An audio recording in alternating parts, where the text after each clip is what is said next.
여러분 안녕하십니까? 7월 10일 금요일 뉴스투데이입니다. 박원순 서울시장이 숨진 채 발견됐습니다. 지난밤 자정 무렵 약 6시간 전에 경찰이 시신을 찾았습니다. 오전에 관사를 나와서 올라간 걸로 보이는 북악산 자락에서 발견됐는데 경찰은 타살은 아닌 것 같다고 밝혔습니다. 이기주 기자의 보도입니다. 지난 9일 오전 공관을 나온 뒤 연락이 두절됐던 박원순 서울시장이 오늘 새벽 숨진 채 발견됐습니다.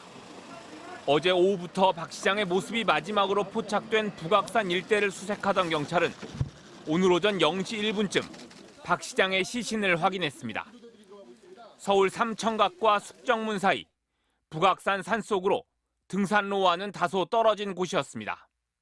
소방 구조견이 먼저 발견을 하고 이어가던 소방대원과 우리 기동대원이 함께 확인을 했습니다.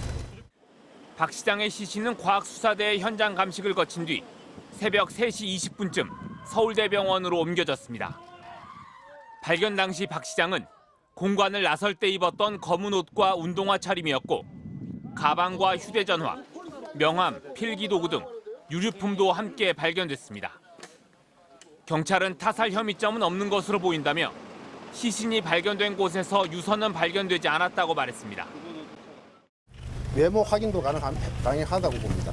특별한 타살 혐의는 없어 보이지만 향후 형사사건 처리 절차에 따라서. 앞서 박 시장은 어제 오전 10시 44분쯤 공관을 나왔습니다.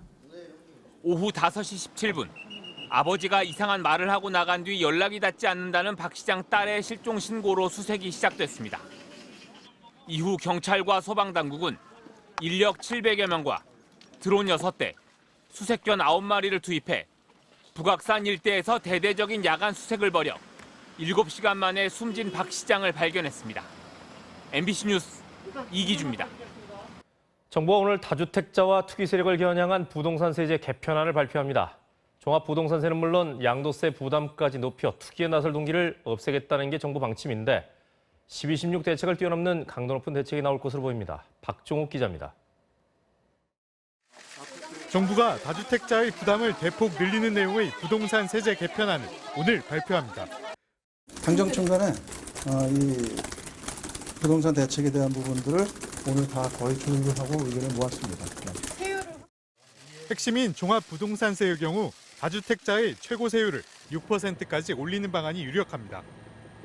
현행 최고 세율 3.2%보다 2배가량 높은 수치로 최대 4%까지 부과하기로 했던 12.16 대책보다 크게 높여 투기 세력이 보유세 부담에 집을 팔 수밖에 없도록 만든다는 취지입니다.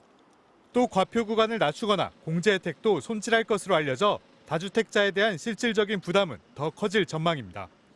단기 투기에 대한 양도세도 강화됩니다. 1년 안에 집을 팔 경우 양도세율 50%였던 기존 대책보다 세율을 더 높이고 다주택자에게 중과하는 세율도 현행보다 인상될 것으로 보입니다.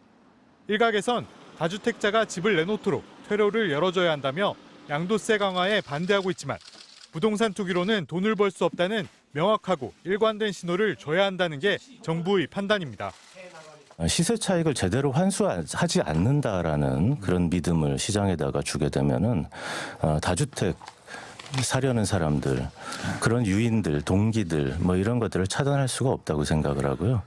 정부 고위 관계자는 이번 대책에 대해 다주택자 투기 세력에 초점을 맞춘 것으로 집이 한 채인 실거주자의 부담은 커지지 않을 것이라고 설명했습니다. 오늘 대책에선 또 생애 최초나 신혼부부 청약 기회를 확대하고 3기 신도시 사전 청약 물량을 늘리는 등의 공급 확대 방안도 포함될 것으로 전해졌습니다. MBC 뉴스 박종욱입니다. 폼페이오 미국 국무장관이 북한과 대화를 계속하길 매우 희망한다면서 양측의 고위급 지도자들이 다시 모일 수도 있다고 말했습니다. 트럼프 대통령에 이어서 폼페이오 장관도 11월 대선 전에 3차 북미 정상회담에 열릴 가능성을 열어둔 것으로 풀이됩니다. 워싱턴 여홍규 특파원입니다. 폼페이오 장관은 언론과의 전화 브리핑에서 11월 대선 전에 3차 북미 정상회담이 가능하겠냐는 질문에 일단 구체적인 언급을 피했습니다. 대신 2018년 싱가포르 1차 북미 정상회담에서 합의한 4가지 약속을 언급하며 북한과 대화를 계속하길 매우 희망한다고 밝혔습니다. 그러면서 북미 대화와 관련해 정상회담보다 낮은 수준의 만남, 그리고 고위급 지도자들의 만남, 이렇게 두 가지 가능성을 거론했습니다.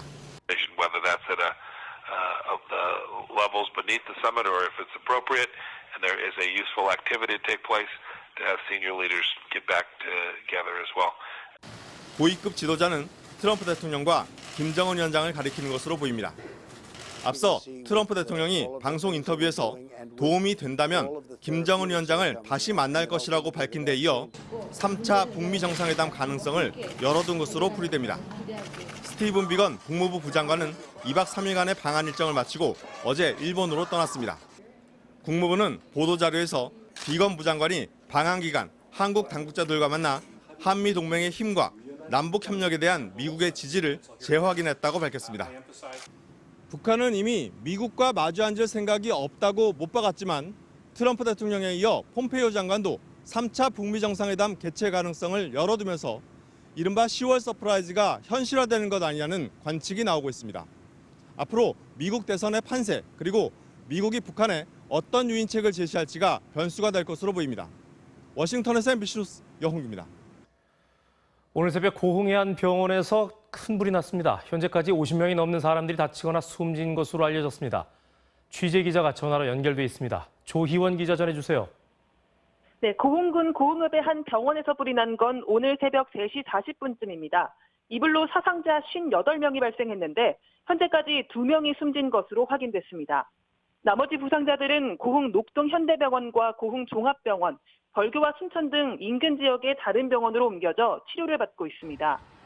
부상자들은 병원에 입원해 있던 환자들과 직원들인 것으로 알려졌습니다. 고흥 소방당국은 대응 2단계를 발령하고 현장 대응 인력 290명과 장비 35대를 투입해 불길을 잡고 있습니다. 인근 순천 소방서에서도 구급차 3대, 고가차 1대와 구조대를 파견해 지원에 나섰습니다. 화재가 난 병원은 고흥의 단 3개뿐인 종합병원 중 하나로 평소 환자들이 자주 찾는 곳이었습니다. 소방당국은 병원 1층에서 불이 시작된 것으로 확인했으나 정확한 원인은 아직 파악되지 않았습니다. 경찰과 소방당국은 불길이 잡히는 대로 정확한 화재 원인과 피해 현황을 조사할 계획입니다. MBC 뉴스 조희원입니다. 네, 아직 서울의 하늘은 잠잠한 가운데 다소 후텁지근하기만 한데요. 장마 전선이 북상하면서 남쪽에는 폭우 구름대가 몰려왔습니다. 지금 비는 충청 남부지방까지 내리고 있고요. 대부분 벼락을 동반해 굵은 비가 내리고 있는 가운데 제주도에는 시간당 50mm씩 세차게 쏟아지면서 호우경보가, 호남과 경남 지방에도 호우주의보가 발효 중입니다. 앞으로 남부지방을 중심으로 강한 비가 집중되는 지역이 늘어나겠고 특보 또한 확대되겠습니다. 앞으로 동해안과 남해안에 최고 200mm 이상, 제주도에도 100mm가 넘는 비가 더 내리겠고요. 전남과 경북 내륙에도 30에서 80, 경기 북부와 충북, 전북에도 20에서 60, 서울 등 그 밖의 중부지방에도 10에서 40mm까지 비가 더 내리겠습니다. 비는 오늘 밤에 대부분 그치겠고요. 주말 동안에는 장맛비가 소강 상태에 들면서 서울 등 서쪽 지방을 중심으로 후텁지근한 날씨가 예상됩니다.